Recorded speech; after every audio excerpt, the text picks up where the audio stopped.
Tonight, Donald Trump is officially escalating his trade war, ordering a tariff as high as 25% on all cars made outside of the U.S. Trump's auto levy is set to take effect on April the 3rd, alongside his promised package of reciprocal tariffs, all part of what he calls Liberation Day. But this new auto tariff will vary from car to car, and the price on Canadian exports is still far from clear. So let's bring in senior business reporter Peter Armstrong now. So Peter, can we start by laying out what we know exactly about this new threat?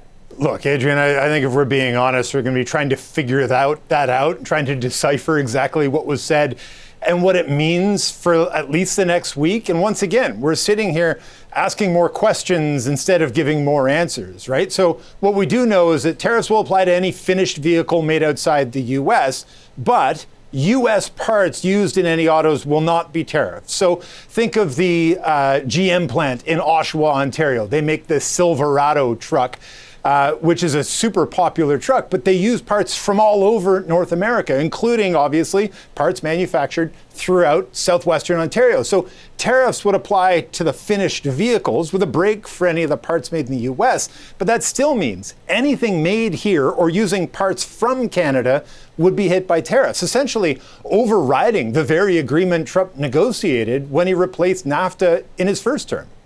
They're going to move their parts divisions back to the United States because some of them were made in Canada and some of them were made in Mexico and other places. They'll be moving their parts division back to the United States. So the obvious follow-up here, I mean, is this going to work? What are you hearing? Yeah, look, the U.S. auto industry doesn't think this is going to work. The CEOs of the biggest automakers successfully convinced Trump to back down from his last tariff threat, specifically because they told him this was going to hurt them and U.S. businesses. And experts say not a single thing has changed since that time.